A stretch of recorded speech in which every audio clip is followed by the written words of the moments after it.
Hello, everybody. Welcome back to Fat Jocks. Thanks for listening. Thanks for being here. Thanks for doing what you do. We got an unbelievable show today. But before you even listen to the show, go over to Apple Podcast, give us a 5-star rating, write a 5-star review. If you got any questions, write it in to BAM, fatjockspod@gmail.com. That is one more time, BAM, fatjockspod@gmail.com. My fat brother, Brian Vokey, what are we fatting about today? Well, in this episode, we got a real good one. We talk about auctioneering. We talk about Damon Lillard. We talk about Christian Laettner. We talk about the Tour de France. We talk about the Boomba throwing the sign dressed as a Joker, talking a great big bike pile. We got to go. Guys, got episodes. We got to talk about Dan Snyder and Tanya Snyder. Is it Tanya or Tanya? We're not sure. We talk about Ben Zobrist and the Auctioneer World Championship. Yeah, the Auctioneer World Championship. We get into it, you know, all that stuff I just said and a whole lot more. So I hope you enjoy it. It's one of our finest works today. Personal foul, 69, offense. He was giving them the business.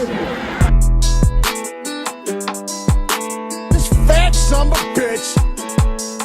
He's fat. Hey, I'm just here so I don't get fined. He's fat. Playoffs? I just hope we can win a game. He's fat. I'm a man. I'm 40. I was rooting for the sign the entire time. So I'm glad the sign came through the way that the sign did.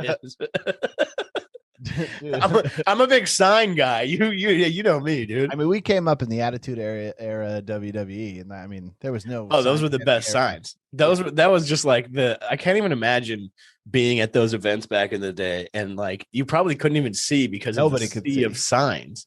Yeah, just all with like Cartman and it says Rudy Poo on it. Yeah. None of the signs were even good. There was always a sign that just said like Mario or like, yeah.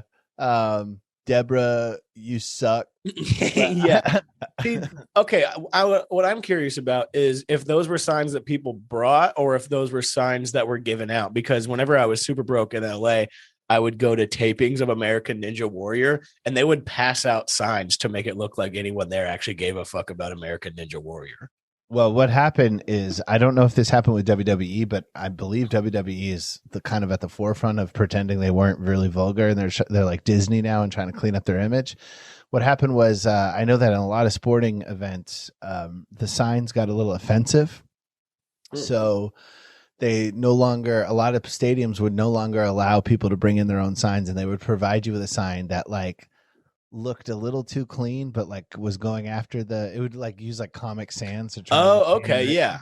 They used to say, I was thinking about this the other day that I went to a Padres Dodgers game whenever it was still at whatever this football stadium was in San Diego. Joe Robbie Stadium. Oh, I can't think of it off the top of my head. It was fucking A. God damn it. I can't think of it off the top of my head. Joe Robbie was the Dolphins. What was yeah, that but stadium called? Qualcomm, but before that it had like a regular name. Like Chad. Chad Stadium. Yeah, I was gonna say it was a guy's name. I don't know. If it was San Diego, it's just like Chad's the house that Chad built. It's just like a dude in board shorts and flip-flops. So wait, what about signs though with the San Diego? Oh, they were selling signs at the game. Yeah, that makes sense. Yeah. Dude, speaking of owners of sports franchises, I'll go to this real quick. Did you see what happened to the Washington football team today? The Dan Snyder brought his old lady in, right? Yeah, Tanya Snyder or Tanya. I don't know if she's where I come from. They're Tanyas, but I imagine where I come from, it's Tanya. Yeah, well, Snyder. But also, I know a few Tanyas that are spelled with the O. You really? Bakersfield says Tanya? Yeah. I never did a Tanya. Tanya knew a lot of Sonias. I would have never. Sonia is a real white trash name. Like Tanya is a white trash name, but Sonia is where it gets. Well, Sonia is also like Spanish. Sonia. Oh yeah, Sonia. Maybe I was just saying it wrong. But this lady, because my mom was a yard aide at my elementary school. A yard aide? Oh, gotcha. Okay. What'd you think I said? I thought you said yard aide, but I was like, is that like a PC way to say landscaper now? No, dude, my mom was a yard aide at the school, and there was some dude. It was kind of cool having your mom work at the school because even whenever we were in elementary school, you'd get all like the school goss, you know. And so like one time that yard aide Sonia was like, I think she was on meth or some shit, and she was trying to like frame this other yard aide for doing something else. This big black lady named Pam, and she like recorded her do. I don't even know what happened, dude, but.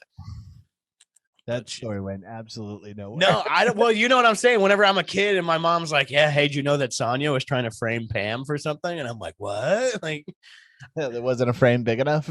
I guess not. No, my gossiping day started early, dude. Yeah, you've always been. Bruce has always been the gossip queen.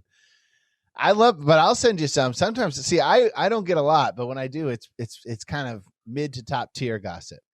Yeah. See, yeah, Brian, you're always coming in hot with it. I always just know what's going on. I don't really care. See, I don't get angry about anything like that nowadays, but I just like to hear what's going on, and I like to be like, "Ooh, ooh, ooh, you nasty bitch." That's what I like to do. So Dan Snyder brought in Tanya Snyder, and it's a great move. Bring in your wife to be the face of the operation that is now convicted of serious sexual harassment charges. Yes. And so Dan Snyder has now been relieved of day-to-day tasks, and he's just going to focus on finding a new stadium for the football team. I think he should focus on finding a fucking nickname before he gets a stadium. Yeah. So they're just, yeah. Why are they worried about a new stadium and not worried about a fucking name? We were talking about this a few episodes. Why is it taking so long to pick a goddamn name? I have no idea. I think they're deep down, they want to stay with the WFT. I think they want to, and it's just so soccery sounding. That's why I don't like it. But you're against the soccerization of football. Yeah. Well, man, listen, we all know, well, maybe you guys listening don't know, but Bruce knows that I have attracted and garnered quite a bit of hate on the internet in my day. And one of the first big ones was the anti-soccer rant. Yeah. Ooh, people got mad. I was talking about how Atlanta got into Atlanta United or whatever their goofy, stupid soccer team is called. Atlanta United, to me, like, that's like Madonna speaking with a British accent. Like, the MLS to me is just phony. It's just like dudes who are pretending they live in a different place. It's like, being an American soccer fan, you might as well ride around in a basket bicycle with like a baguette coming out and like a beret and a black and white striped t-shirt. Cause it's like, you're pretending that this isn't America. Yeah. I mean, you just got mad at me just for drinking espresso before the podcast. I understand you hate the Europeization of America. It's ironic, I guess, because we were settled by them here. Anyway, I don't know. It's the South particularly. Like, I get it out here. California's got a ton of Latinos, and, they come from countries where soccer is huge. It makes sense that soccer is popular out here. But like down in the South where, football is king, it's just really upsetting. I mean, there's an upside and a downside. Like, the upside is Georgia elected, 2 Democratic senators for the first time in fucking forever. And you think that soccer helped with that? I absolutely. You don't think that the rise of soccer is not connected to the rise of liberalism? Man, this is a very good take of you basically saying soccer is for liberals. Soccer is for liberals and football is for conservatives. If we're doing a sports draft, that's how it's going to work out, pal. You're telling me that like it's only been 3 years since Atlanta has been selling out soccer stadiums, and all of a sudden, out of nowhere, it's a purple state. Leaning towards blue. It's a blue purple state. You there's no connection there. Get the hell out of here. Yeah. You're kidding me? That has everything to do with it. That's a change of culture. And like I said, I'm happy, I don't know. John Ossoff's a little middle of the road for me. But I hate the Pete Buttigiegization of John Ossoff. I'm just using the ization of all words. The Pete Buttigiegization of he might be the hottest senator. John Ossoff, he's a good looking dude. He is a fucking piece, dude. I think he could potentially be the first Jewish president of this country because he's so hot. Yeah. Who do you think hottest president is? Obama or JFK? I don't think it was JFK. No, I don't think. I like. Listen. I like if I'm gonna go that way. You're like a Roosevelt guy. Yeah, I want a Teddy Roosevelt kind of guy. Okay. I want a guy with a big stick. Yeah. Okay. I mean Teddy Roosevelt. I mean, I get called a dork all the time for saying that Teddy Roosevelt's my favorite president, but Just because I love I love national parks. I love the Bureau of Land Management, brother. You've always been a big BLM guy. Hey, I've been BLM since birth. As soon as all those signs came out, I was like, finally, they're fucking coming around. You know what's funny is the BLM public lands, baby. The Bureau of Land Management is a little bit of a nuisance. What back in the day was a little bit of a nuisance for the weed growers. Oh, okay. You're not supposed to grow weed up there. So I used to work on this weed farm that had some beef with the Bureau of Land Management people, and so we would take out his handguns and we would just shoot down all the BLM signs, which sounds very different. Yeah, a lot of old weed growers had to get rid of their "fuck BLM" tattoos. Like the BLM was like a real beef between weed growers and the Bureau of Land Management. So there was a lot of like literally like "fuck BLM" shit going on up there. There's just warehouses full of "fuck BLM" shit now, and they're like, "Fuck." Weed leaves all over it. Yeah, dude, weed leaves shit that says "fuck BLM." The most weird branding ever. Nobody would understand now. See, where I come from, BLM kicks ass because you can go shoot your gun wherever the fuck you want. Where I come from, we love public property. Where I come from. All right, dude. Well, let's get into it here, dude. We got a lot of stuff to cover today. What's today? Today's Thursday, July 1st. So we got the Suns just advanced last night. The Suns into the NBA Finals. I didn't know that. What does the Valley jersey mean? It's like that's where the Phoenix is. It's in a valley. I don't know what the valley is, but that's what the valley. Like if you say Valley Girl or the Valley. Yeah, you're talking about LA. Yeah, you're talking about the LA Valley. I feel like there's really no other valley except maybe Death Valley. Yeah, so it's the Sun Valley of the Sun. Salt River Valley Machine song. Valley of the what's that? Is that a Rage Against the Machine song? Valley of No, but it is in that song Seven Spanish Angels with Ray Charles, Willie Nelson. They played at my grandfather's funeral, which is if you listen to the song, it's like an outlaw and his wife, and then the cops, the riders come down and they shoot the husband, and the wife is like, I can't go on without my man, so she picks up the gun knowing there's no bullets in it, and basically like suicide by cops herself in the fucking song. It was at my grandfather's funeral and everybody's weeping. I was like, who the fuck do my grandparents think they are? They're some kind of outlaws or something? What the fuck?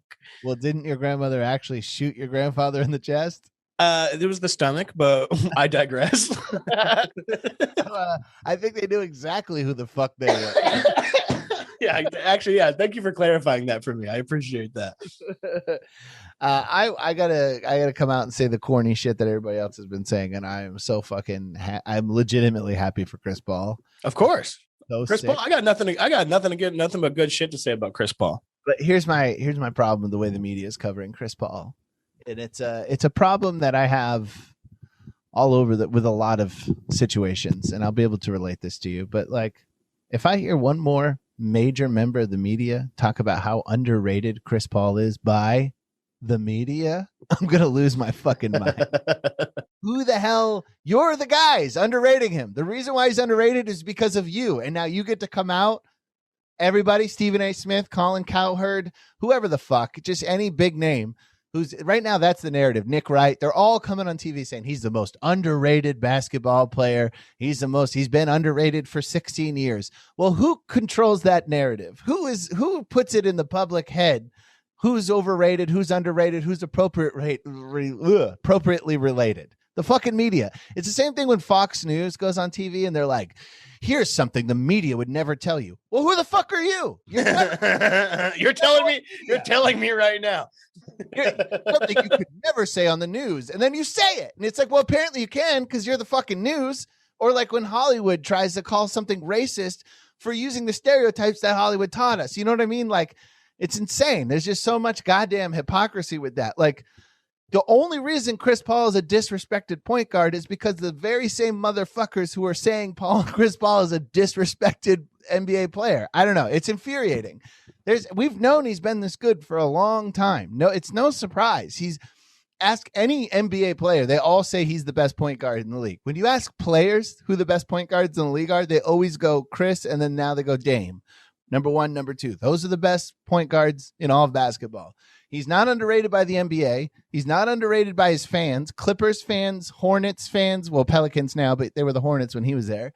Anywhere he's been, Houston, they don't underrate him. The only people who do are the fucking media. And now the media is telling, they always push it on you. It's like when there's a big drought and they're like, you need to take shorter showers. How about you stop selling all the fucking water? And you know what I mean? Like they put the onus on us. They take no responsibility for their own fucking narratives. And now all of a sudden the media is shaming me for underrating Chris Paul. I never fucking underrated Chris Paul. You did, motherfucker. Stop talking to me like that. This is me screaming at the TV. I don't know. I'm very happy for him. Like I said, he had me over at his house, and he did not have you over at his house. at base level, he had you over at his house. Yes. Okay. On base level. What in that sentence is a lie? It's like if you were cleaning his pool, you're like, yeah, just going over to Chris's place to he's having me over today. Yeah. He's having the. You were invited over to sell hors d'oeuvres. They looked at. They were like, you know what? Brian Bokeh is the most disrespected caterer in this entire city. He's the most underrated caterer, Stephen A. Smith. He's the most underrated caterer in this entire league. For 16 years, this brother has been given hors d'oeuvres all over the place, but not once has he been asked to Calabasas. And it's time we get this brother with an hors d'oeuvre tray in Calabasas. Was it in Calabasas? Yeah, dude, he was neighbors with Paul Pierce. Oh yeah, because you were like Paul Pierce. What if Paul Pierce comes over? I wanted to steal his Finals MVP trophy. Paul Pierce or Chris Paul? No, Chris Paul obviously. This is Chris Paul's first Finals. Although if he plays like he did, dude, did you watch Game 6? I did not. I had a show. Chris Paul went 16 for 24 and 7 for 8 from 3. You know what? All I saw was him hug Billy Crystal at the end. Yeah. The Billy Crystal hug. Billy Crystal. Is Billy Crystal truly the only Clippers fan? Eric Griffin. Okay. And then Clipper Darrell. Well, remember, there was some beef with Clipper Darrell. Okay. So, there was beef with Clipper Darrell, but I challenge you to name 3 fans of any other team besides the Lakers or the Knicks. 3 fans of any other team. By name, the way we just did with the Clippers, because you were telling me off camera that you think the Clippers are the least popular NBA team, but we just named 3. But the only way that we know 3 is because it's a Los Angeles team. I can name Cowboys. Mm-hmm. The Cowboys you can name 3 fans of. I said NBA. You said NBA. Or not the Knicks. Not the Lakers, not the Woody Knicks. Allen, Spike Lee, and Woody Allen, is he a Knicks guy? Huge. Really? Yeah. He's probably got to stay up pretty late to watch those games nowadays. Wherever the fuck he lives. Where does he live? Is it girlfriends or Okay. I've got to finish your bedtime story early. The Knicks are coming on an hour earlier than scheduled. They're on Mountain West time. It's very funny that you even know that he's a big Knicks guy. It's in Annie Hall, and he went to all the games before his scandal. One of the most damning, horrendous pictures I've ever seen of him is him with his future wife as a child sitting in his lap at a fucking Knicks game. I almost threw up my fucking Cheerios when I saw that. Okay, so but I think the Clippers are the least popular sports franchise. Across all sports? Across all major sports? No. How often, truly, There's no less popular team in the world than the Miami Marlins. That's not true. Nobody likes the Miami Marlins. They're the only Florida baseball team besides, the Rays, but it's like the Marlins have a what? You said they're the only sports. They're the only Florida baseball team besides. No, the Marlins have fans. The Marlins have a good amount of fans. The Clippers do not have fans. You'd never see Clippers fans in LA. Is there like a neighborhood like in LA that's like a Clippers neighborhood? Because no. You go to New York and they like that. And if you're in the Queens, they like the Jets. If you're in Brooklyn. No, but and I don't understand the Giants versus the Jets thing either, because they share. I'm thinking about other teams that share stadiums where the Clippers the Clippers will always. I don't understand why the Clippers don't leave LA. The Clippers have to be more popular than the Chargers. No, well, the Chargers moved to LA. San Diego loves. I don't know about now. Now it's kind of a weird relationship. but it's like I grew up in Southern California, so I know a million Chargers fans. Jack something stadium. Jack Robbie? No, we already said it. Joe Robbie was the Dolphins. We have the fucking internet right here, idiot. Are you talking to yourself right now? I'm talking to you mostly, but also myself a little bit. How are the Clippers are bullshit. The Clippers are bullshit. Nobody likes the fucking Clippers. Like, Well, truly, I don't know any Clippers fans besides the three we named. I hated the Chris Paul era because I hate Blake Griffin. Why do you hate Blake Griffin? Because he wants to be a stand-up comedian? No, I just think his game sucks. He's like an early 2000s player. He's like a high flyer who can't shoot, can't do anything, not really that good on defense. He's just an overpaid bum, as far as I'm concerned. Yeah, I mean, I hate him because he wants to be a stand-up good gossip comedian. about him that I legitimately can't say on air. Damn, dude. But I can tell you after. Dude, come on. Now I'm fucking sweating bullets, dude. Yeah, I'm gonna hear about the time that Chris Paul like, dude, people are saying that Blake Griffin fucked you. People are saying that people are saying you had sex with Blake Griffin, and I'm like, oh no. I heard that Blake Griffin is your baby daddy. He ain't paying you nothing. I don't know, dude. I think that the Clippers have no fucking fans other than Billy Crystal, Eric Griffin, and Clipper Darrell. But I think Clipper Darrell doesn't quite count. Let's go to ticket sales. Let's go that way. That's okay. What NBA ranked by. But also think of it this way: is that ticket sales for the Clippers aren't going to be that bad probably because people like me and you will go to a Clippers game over a Lakers game because it's cheaper. So the average attendance report doesn't work for this year. So I'm going to go to 2019. 2019. The Clippers have the 8th highest ticket sales. But that is literally... You know who's the worst in the league? The Nets. Nobody gives a shit about the Nets. Well, they do now. Since they got Kyrie and Durant and Harden. But I don't know. People are probably going to see them, but they're not fans. So in 2019, the Nets, the Suns were number 2. Dude, the Suns and the Hawks were the second and fourth least. And I've always said that Atlanta has some of the worst sports fans for non-college sports. And it's I don't know why. I think it's because maybe it's a transplant city, Atlanta. Like most of the people are not from there. Yeah. And maybe the people who are from there, I don't know. They're just like, I don't know. Georgia provides the world with a ton of athletes. A ton of fucking athletes. But as far as fan bases, UGA has a great fan base, but the Braves have the Braves would like have empty stadiums and they would be like on their 11th straight, like NL East clinching. You know what I'm trying to say? Yeah. Yeah, I don't know. So that's funny that the Suns and the Hawks, this is going to be a big deal for them because remember Charles Barkley do you remember that bit that he did with Shaq where he would talk about how much he hated the Suns stadium and the Suns management, and they would be like he'd be like, hey Chuck, how are the nachos at the Phoenix stadium? He'd be like, cold, soggy, jalapenos have no flavors. And they would be like, hey Chuck, how's the soda? Watered down, warm. And he would just go through everything, and he would just trash every aspect of the Suns because he liked them. You know, he was a Sun. He won the MVP with them. And, it was really funny. But I'm stoked for these finals. I just hope to God the Hawks get through. I mean, Giannis is out. Giannis is out because his fucking leg, Alex Smith's his knee. Who says Giannis? What is it? It's Giannis. All right. Sorry. You said, hey, you started this by saying Tour de France earlier. So what was I supposed to say?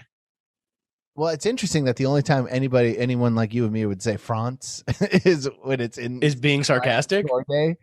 No, like if he was any other situation, he would not say France. Was it France? Yeah, like in the Euros they're going on right now, the soccer games. You wouldn't say, "Oh, France just beat Italy." Yeah, I think I'm just so cultured that I think it was because I was drinking espresso at the time that France just came out. Yeah, dude, you took your scarf off to record this podcast. I did. Yeah, it's a little hot in here. Usually I wear. I wear a 24/7 scarf. It's to hide. Hey, how's that heat wave, huh? Hot enough for you, big guy? Fucking nightmare fest, dude. I went to a goddamn holiday.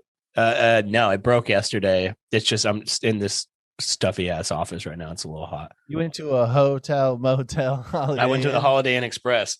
Dude, I've been to this Holiday Inn Express that I went to this weekend twice now. It's the same place that I stayed whenever I came up here to look at places. And that weekend was whenever the fires were going on here. So it was like completely orange outside. And then this weekend I went there because it was 120 and I don't have AC. And so literally I've only been to this Holiday Inn Express under extreme circumstances. And did their AC work good? Fuck yeah, dude. Are you kidding me? Continental breakfast? Yeah, I wouldn't call it continental. It was pretty ass. But dude, you know what I watched on TV, which we actually should have covered, was the Cattle Auctioneer Championship. Damn. Well, I don't think Peak Hotel TV. That's probably not gonna that's fairly That's not gonna move the needle much. No, it's not gonna move the needle. As much as anything else we do, it'll move the needle. But what I'm saying is it's not very it's pretty evergreen considering because it's not like people are gonna be like, we've been inundated with this cattle auctioneering. Yeah. Well, we put it on and I thought it was just a cattle auctioneer and I was having a good time. There was a dude from Bakersfield on there. I looked him up on Facebook. We got a few dude from Bakersfield, got a few mutual friends. Maybe we get him on the pod. Yeah. But dude, it was funny. It was literally it was an auctioneer championship. It wasn't. Get him to do an intro for us. I'll find him. Yeah. I'll DM him. Well, yeah, we pay him every week. Yeah, this we're talking about Chris Paul. We're talking about Aaron. We got Chris Paul. We got Aaron Chapman. We got the Angels coming into the ninth inning. We got the Giannis. Dude, you know what I was thinking watching that is probably nobody eats pussy like an auctioneer. They got to be the best pussy eaters in the whole thing, right? I mean, it depends. The gal's got to like it rough because that might be like, because remember when Howard Stern would use the Sibian? And, of course, that was my intro to radio. And he'd put it on 1 or 2, and some girls would be like, give it to 10, and then some girls he'd put it on 10. I mean, I feel like an auctioneer's tongue is like a Sibian on 10, so it's definitely a taste. I don't know if he could slow that down. Yeah, dude, he fucking licks the alphabet 19 times on you per second. Dude, there it is. How you do it? That was good, dude. That was a good move.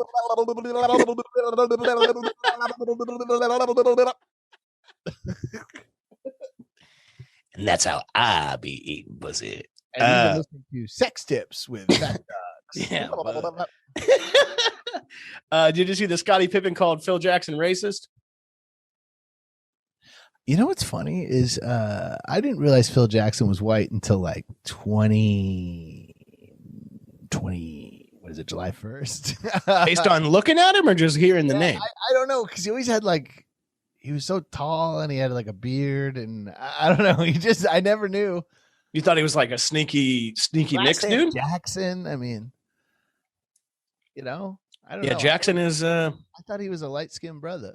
So what he said, Pippen said that he was questioned about the 1994 playoff game against the New York Knicks, where Jackson drew up a play for Tony Kukoc. Is that right? Kukoc. Damn, dude, you're fucking shit. Yeah, you got it on lock when it comes to pronunciation. And I'm the yogurt with the J and the H. Pippen refused to enter the game as a result because they drew up the play. This is a big thing. Guess what? Tony Kukoc hit the fucking shot. He hit the shot, and he said it was a racial move.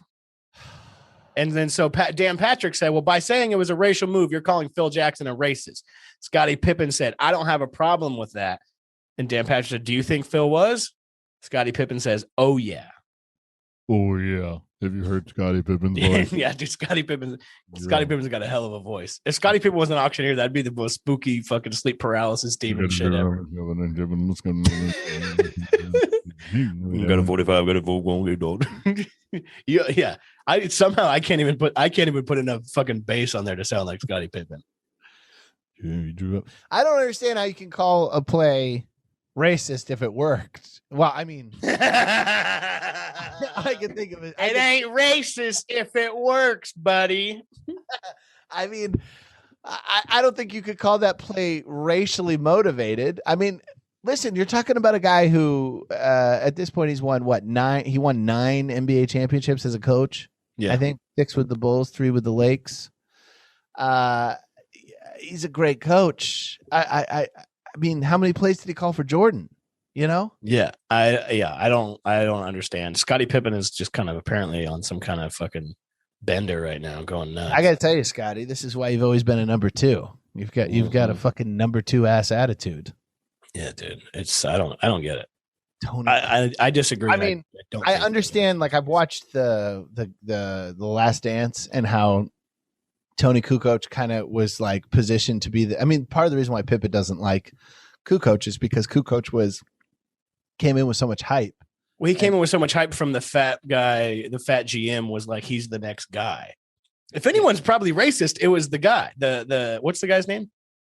Oh, fatty. The fat guy. The fat, whatever. That guy. The fat guy. Yeah. He was probably the racist one. If he's like, Kukoc is our next guy, and we're basically gonna, like, how insane? I don't know. It's been covered a million. It's been covered a million times. Yeah. But I listen. Tony Kukoc getting hype isn't. I don't think that's necessarily racist. I think it's more like you think you got a secret weapon. It's more like culturally dumb, where it's like, oh, we're bringing in a guy from the far regions of the world, and he's yeah. Like I don't think it's like, ooh, he's spooky. Yeah. He's gonna do some Croatian voodoo or something. Like, yeah, I mean, really, that play is that nobody is expecting Tony Kukoc to take the shot. Yeah. Hello. Yeah. I don't know, man. I mean, it's like when Kyrie took that shot in the finals where everybody was that they were doubling LeBron and they kicked it out to Kyrie and hit a 3. Yeah. It won the game. Yeah. Well, Jerry fucking Krause. Jerry Krause. Yes. Jerry Krause. God. It's fucking fat bastard. Krause. It sounds like he's actually from Kukoc land. Yeah, I know. There's probably some kind of weird Croatian backdoor deal going on. Yeah, if you know what I'm saying. Croatian backdoor deal. Fat boy's getting pegged by Kokoc. So Chauncey Billups just got hired to coach the Blazers, and people are not stoked. Why? Well, Billups got himself into a little bit of trouble when he was in the league. There was an incident in 1997 that never went to. He was never charged with anything. He was never. It's all sexual assault allegation. Is that why they're mad? Because yes. you don't go to Portland if you. Yeah. Well, there was the 3 choices for the coaching thing were Becky Hammond, who I was told last night is like a big time Trump person. Really? Pop hates Trump. I understand that. That's what I was trying to. Pop was funnier at criticizing and more insightful than most people were. Yeah, Pop was great. Pop and Steve Kerr are both legit, but yeah, I'm not seeing anything. Somebody was telling me this last night that she's like a big Trumper, apparently.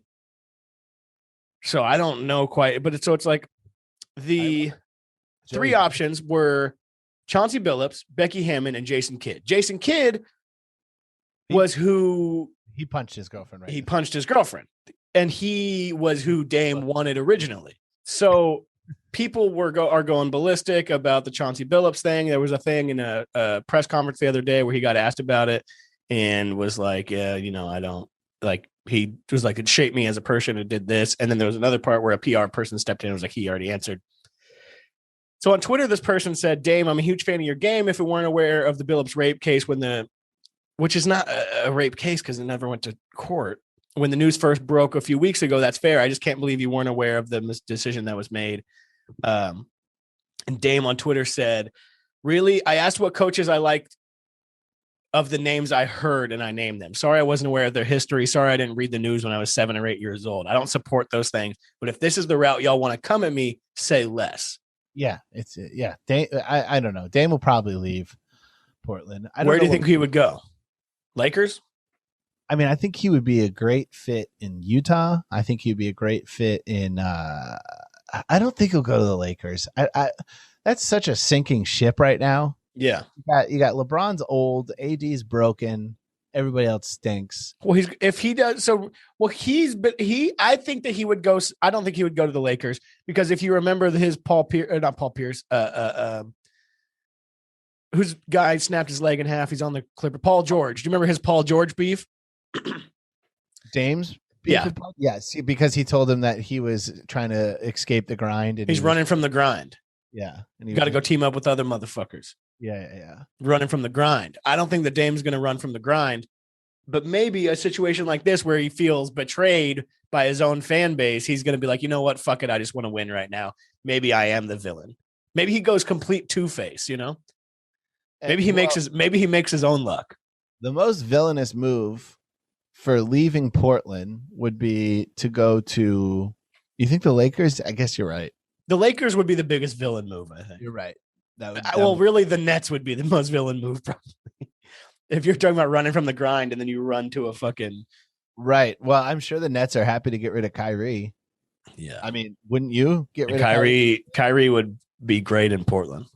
Yeah, he is Portland. He'd be burning sage on the fucking court. He'd be wearing a headdress. He'd be wearing a headdress and like a Free Palestine shirt and burning sage, and and then he would find out that he moved to a city that is extremely racist. Oh, you hit it right on the head. July 1st, Brian Volker, you know what that means? Bobby Bonilla Day. Bobby Bonilla Day, the most legendary deferred contract in all of sports. Bobby Bonilla, the biggest G of all G's. Juicing those New York Metropolitans for how long now? So, let's see. I believe his thing was in 1992, he set up a $500,000 per year payment from 2004 to 2023. So he deferred it. Didn't even start until 10 years. He's going to get 500. With an 8% interest rate. 20. So 20. This is wild right here. Holy guacamole. Okay, so spread over 25 years at an 8% interest rate. Bobby Bonilla is getting $1 million every July 1st till 2035. What a genius. How old is he going to be in 2035? 72. Oh my God. What a genius. Like, how could, come on. I mean, he's like what they're saying, the poster boy for ill-considered salary deferrals. He had two deferred things with the New York Mets. The first one from his first go-around with the club, signed a record-setting contract in 1992, set up payments of $500,000 a year from 2004 to 2023. So they bought out his $5.9 million contract in 2000. And yeah, so 10 you spread that over 25 years, 8% interest rate, fucking $1 million a year for the rest of his life, basically. Yeah. Wow. Chris Davis has a deferred contract. Chris Davis from the Orioles signed a $161 million contract in 2016, and then immediately hit under 200 cents. Yeah, he went on to have one of the worst last couple of years of his career in the history of baseball. Yeah, remember he was like 0 for 81 at one point. So yeah, he's getting $1 million a year from basically now until 2037. It's all these jacked up home run hitters who kind of stink that have these contracts. Dude, yeah, this is Kevin Garnett's got one going on. From who? The Timberwolves, I believe. No, from the Celtics. He's getting $5 million a year through 2024. From the Celtics or the Nets? Celtics. Wow. God, yeah, they're just Kevin Garnett is in a different league from Bobby Bonilla and Chris Davis. Kevin Garnett's a Hall of Famer. Bobby Bonilla is not even going to sniff the Hall of Fame. Chris Davis. Bobby Bonilla might make it to the Hall of Fame of banking. I mean, what's his net worth? Google it. Let's see. Bobby Bonilla net worth. Bruce, pull that up. What is Bobby Bonilla's net worth in 2021? Give it to me. 20 million bucks. But it's just going to stay there, you know? It's never going anywhere. He's a G. Dude, I wonder what he does all day. He just fucking stares at a calendar. Just waits for it all to come back, baby. Gets that huge dopamine drip on July 1st. Feels great for a month. Oh yeah, well, dude, every June, he's just like in Miami, fucking playing Return of the Mac and shit. Dude, yeah, he makes it rain midnight, July 1st. So the Mets right now, because fucking Steve Cohen's such a G, is doing a Bobby Bonilla Day, like a promotion. Hell yeah. So a promotion announced Thursday allows a fan to book an Airbnb stay at Citi Field for $250. That includes use of the team gym and shower, and you get to throw out the ceremonial first pitch too. That's sick. You know what I was thinking would be a fun thing to do also, because he's got the money to kick around, is to have a contest where you get to win. They match Bobby Bonilla's contract with a fan. Oh, so that would be very funny. Yeah. Like as a giveaway for a fan, you get what he gets $1 million. Yeah. Yeah. You get $1 million for a year for the rest of your life. Yeah. Like everybody who they always have a home game or the closest home game to Bobby Bonilla Day. And they just do a ticket raffle. If you're in this seat, you have this ticket, you win $1 million. How sick would that be? 50-50 raffle, dude. I'm a big 50-50 raffle guy. I'm sure you are. Have you ever won a 50-50 raffle?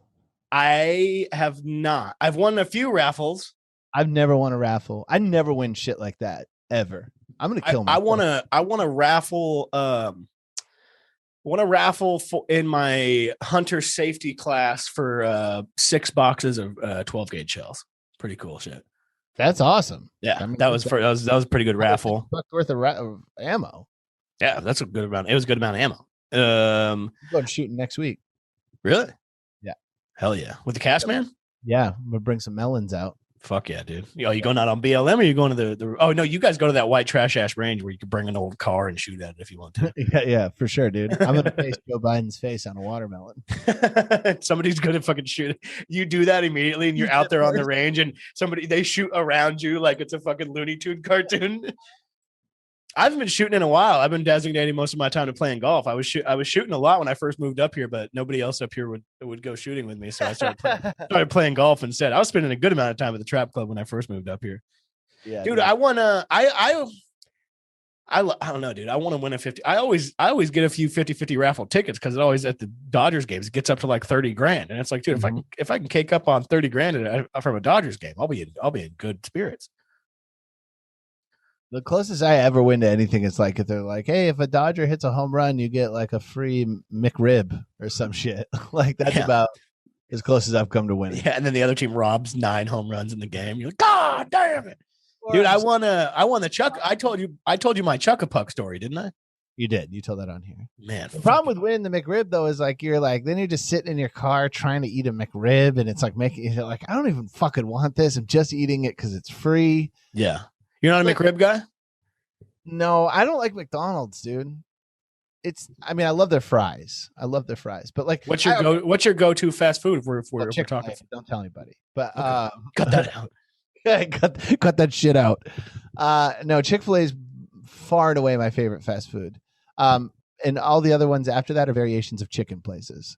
But it's not that I don't like McDonald's. It's just McDonald's makes me. I get like whatever. I've never had an MSG headache, but I do feel like McDonald's food is probably the tastiest, but it's all fake. It makes you feel insane after. It makes like somebody's squeezing a belt on my fucking head. I like dude. People talk shit on Burger King. I got no issue with Burger King. Burger King has a good chicken sandwich. I like the long chicken sandwich. Yes, I do. I got no issue with. I don't take any issue with. I like Wendy's. I'm a big Wendy's fan. I'll go Wendy's before I go McDonald's or Burger King. Wendy's too greasy for your pal, dude. You get a spicy chicken sandwich from Wendy's, girl, get out of here. I can't do Popeyes. Gives me diarrhea every time. Not once have I ever ate at Popeyes without getting like fucking Dumb and Dumber style diarrhea. But nothing comes close to Chick-fil-A. You know what else I like? This is going to be more of a California thing. Nobody's going to know what I'm talking about. But you know Lee's Sandwiches, the Vietnamese fast food that has a drive-through? I'm not familiar. Oof, they're buying me. Get out of town. Yeah, dude. Unbelievable. I worked at Chick-fil-A. Did you know that? Did you have to say pleasure? My pleasure? Yeah, I did. It got stuck in my head too much where one time I was on an Amtrak whenever I only worked there for like 6 months when I was 16. But I was on an Amtrak and this old woman dropped something and I picked it up for her and she said, thank you. And I said, my pleasure. Which it sounded like I was trying to fuck this old lady in the snack cart. You know what I'm saying? Pleasure, my great queen. Yeah, it really was. It was a very old timey train moment. Do you know what I'm saying?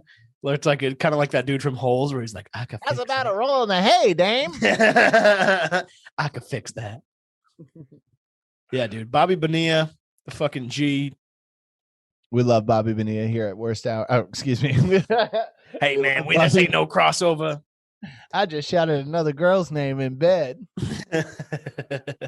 Dude, so okay. Or actually, we're on baseball. Let's go. So apparently Ben Zobrist is getting a divorce, and his wife was getting piped down by the pastor, and then the wife and the pastor were like laundering money out of a charity. This pastor, I don't want to speak out of turn, but this pastor kind of kicks ass.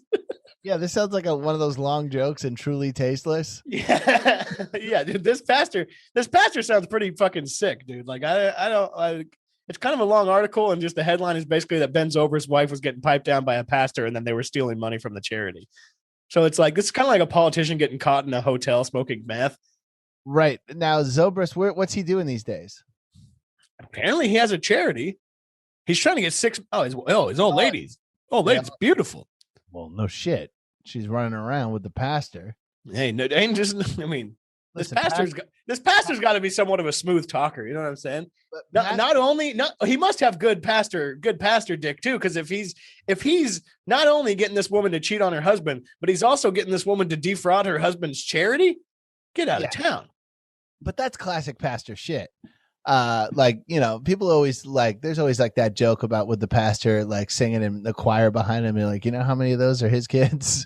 Like, pastor always has a really nice car, like Cadillac or some shit like that, like a Escalade. So I don't know. I mean, that seems like par for the course, except for the money laundering. That takes it up. That's a little extra spice on that one. You know, it's very funny. This article describes Juliana Zobrist, his wife, as a self-employed Christian pop singer and self-help author. Yes. Self-employed Christian pop singer. Yeah. So she's just sucking off her husband's teeth.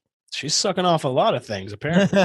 What's her name? I want to check her out. Juliana Zobrist. I could just screen share with you right now. She's banging. Peep this here, fatty. Look at this. Look at this. Oh, look at this lady. She's banging on the pastor. Yeah. She does. I mean, if you saw her in an audience, it would be like, you couldn't even, if she was heckling at a comedy show, you couldn't even be as funny as what her actual job is. Like, what are you, some kind of self-employed Christian pop singer?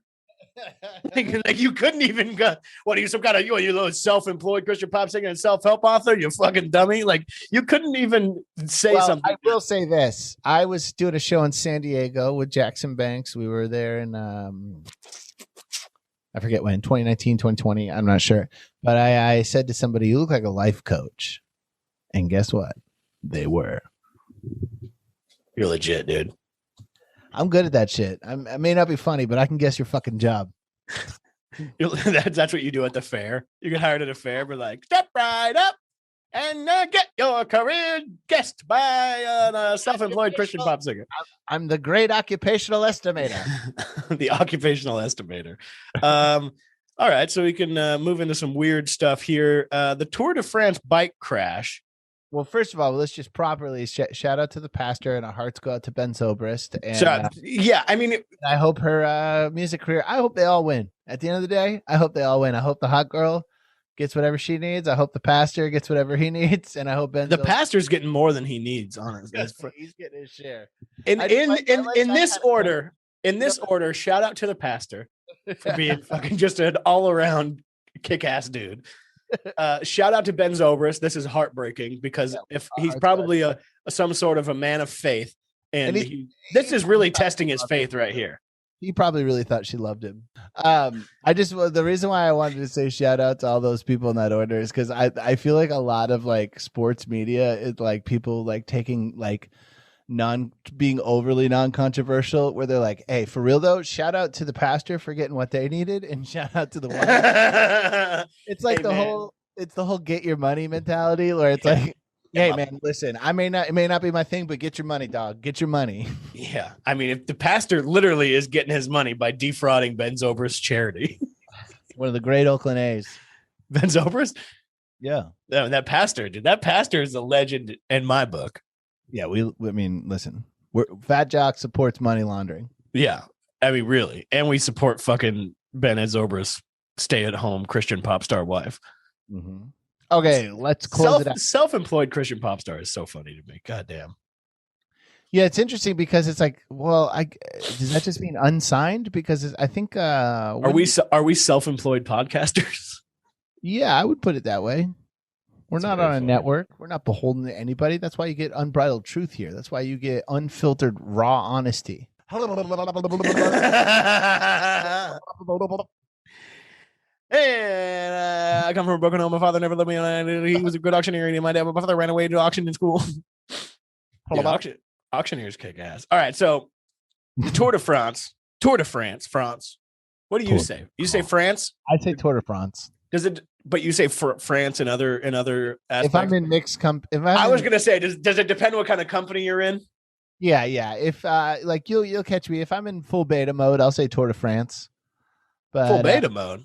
Yeah. I'll say France because I won't feel confident enough to say. Oh, France. I see. But if I'm feeling confident, I'll say France. Like my heart wants to say France, but there's like certain people I wouldn't feel comfortable saying France in front of. Yeah. So the Tour de France. I'm comfortable right now. So big pile up here because the Spectator had a sign that somebody ran into. I don't know if you saw the image from above of this whole thing, but it looks like a fucking bomb went off. Did you see the like above image of the crash? I did. It's hilarious. It is so funny. So what did the sign say? Do we know? Okay, I just Googled this just now, and it's a mixture of French and German that roughly translates as "go granddad and grandma." Is that some kind of? I have no idea. That's why I was like, "What the fuck?" The woman that was holding it, where she was dressed like fucking Paddington Bear. Did you see the lady? She has like a yellow jacket and glasses on. Like she has a yellow raincoat, and it's so funny that that happened, and she's caused the big crash, and then she went on the lam. Ale opi omi. Like she took off. Yeah, but they got her, didn't they? Yeah, she was arrested, but yeah, they got her ass. She fled the country. Dude, Europe rules though, because like she like ruined one of the biggest spectator sports in the world and really hurt people, and all she's facing is a $1,700 fine. That's worth it, dog. And it's I would, dude, if that was me, I would start a GoFundMe and get that shit in like a day and a half. Yeah, well, not even, dude. That's a one-time donation from a rascal with some money to spend. A rich rascal? Yeah, a little rich rascal. But it's okay. So that's my rapper name, Rich Rascal. I'm trying to find it here. She just bailed, like she left the country. Yeah, they said she was untraceable. She got on a flight, flew back to Germany, and untraceable. She's unbanked. She's just somewhere filing off her fucking thumbprints, like she's goddamn Jason Bourne. He destroyed the Tour de France. Yeah, it's just so funny to go on the run, and she's just like, "Oh no, I'm in big trouble now." Like she's just like. How did she get out of the actual vicinity of the bike race? I could see how it would be hard to find her once she got to the airport and hopped on a plane and flew to Germany. But like, if you throw a sign at somebody, if somebody hits your sign and they all wreck, how do you slip out of that situation? Is it just while they're all like helping the bikers up, you just kind of walk away back? I think she definitely had to have ditched the raincoat and the hat. Yeah. Or maybe she had like maybe it was all a very elaborate thing and she had like another outfit that she immediately put on. Then she went to an abandoned house like in The Outsiders and dyed her hair. Yeah, she's a wacko, Goldie boy or whatever. But Pony boy. I don't know how her English is, but I think you maybe would know enough German to get by, or maybe we could have a translator. I would love to have her on the podcast. I know enough German to chop it up with this broad. Chop it up with a fellow rascal. Yeah, dude, Rascal to Rascal. That's my solo podcast. Rascal to Rascal. You just interview rascals. In-depth interview with my fellow rascal. So the idea of her fleeing the country to avoid this is very funny. I would do that too, dude. I mean, like, listen, I don't want all that attention. I just want to cause a little commotion. Yeah. You want respect, not fame. Yeah, exactly. I just want people to remember me. She's like the soy bomb guy, like the guy who got up on stage with Bob Dylan and wrote "soy bomb" on his chest and danced all funny behind him at the Grammys. Yeah. So apparently, this woman is going to be sued by the Tour de France. The director of the Tour de France, who, if you could imagine, his name is Pierre. Shocker there. He will be suing this woman, so that the tiny minority of people who do this don't spoil the show for everybody. But if I was a bike racer now, okay, so because also at maybe, I don't know if this was after, tour riders halted the race briefly to protest for safer conditions. Oh, so is that what she was doing? She's like, you want safer conditions, you little bitches? So this was after numerous crashes. So this was after a few crashes? I don't know, man. I'm sure it was. They're just saying that the cyclists were already having a lot of accidents along the way, and they look at safer conditions. And to top it all off, Granny and Grandpa, whatever, comes out here with her sign. But it's like, really, what this does is show how easy it is to fuck up I don't even know what the number was, but it seemed like about 50, 60 cyclists crashed into like a legitimate like bike pile. It looked like a rat king, but of bikes.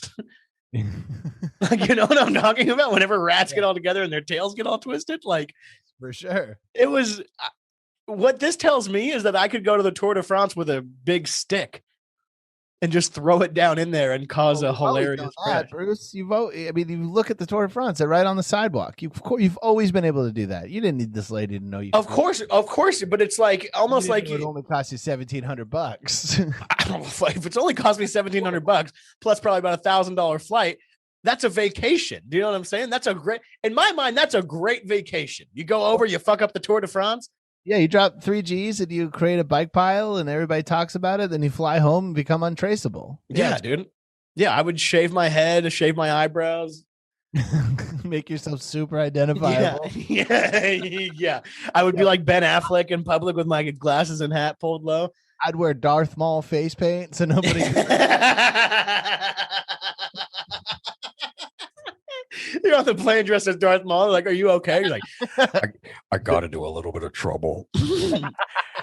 Let's just say, let's just say I caused a little bit of chaos. You turn into the Joker. Why so serious? Yeah, I'm dressed as. If she was, the only thing that would make this funnier is if she was dressed as the Joker. Introduce a little bit of chaos. Some of us just want to watch the world burn. My head hurts from laughing at the idea of her being dressed as the Joker and doing this. She's dressed as the Joker, but then she gets on the plane dressed as like the Riddler, and she's like, nobody will suspect a thing. You got the wrong villain. You want the Joker, not the Riddler. Yeah, you've got the wrong guy. Yeah, that's her entire plan, is to be like, you got the wrong guy. But also, she didn't mean to do it. I would mean to do it if I went and did it on purpose. Of course. So we could wrap up on a sport that I usually think is pretty reprehensible, which is disc golf. So apparently, James Conrad, this disc golfer, evil hippie here, he was in this tournament, which is the biggest tournament in disc golf, apparently, and he had to make this shot or else he was going to lose the entire tournament. And Paul Macbeth is the big time G of disc golf, who's like the number one guy ever to do it. Exactly what I expected him to look like. Yeah. I mean, everybody that rushes him after looks exactly what Paul Macbeth actually is like a clean cut dude, but this dude has to make this shot right here or else he loses the entire thing. Boom. Whoa. And then look at all these fucking evil Denver hippies coming in the background right behind him. Oh my God. Those are all millionaires too. I hate, these are the people that you were talking about at Yosemite who play wagon wheel. Yeah, exactly. 100%. Yep.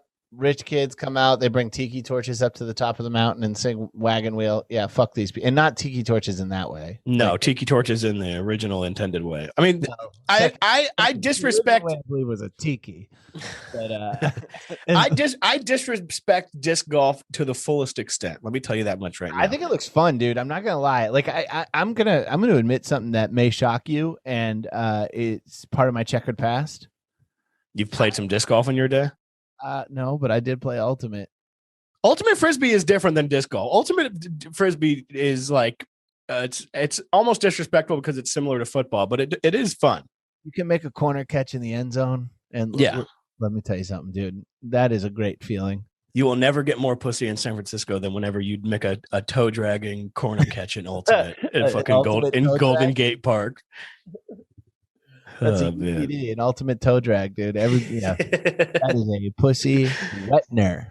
Ugh. I grossed myself out. That sounds like a play on Christian Leitner. Pussy wetner. Or like an old Jewish dude. This is my cousin Pussy Wetna. Yeah, he's a mobster, a Jewish mobster from the 30s. Jewish mobster, Pussy Wetner. You remember Arnold Rothstein? He had muscle under him. You know, nobody had harder muscle than Pussy Wetner. Pussy Wetner is a great name. Yeah. Oh dear. All right, let's get out of here. Okay. It's hot. Thank you guys for listening. We'll see you all at next year's Tour de France, where we're gonna introduce a little chaos. All right. Goodbye.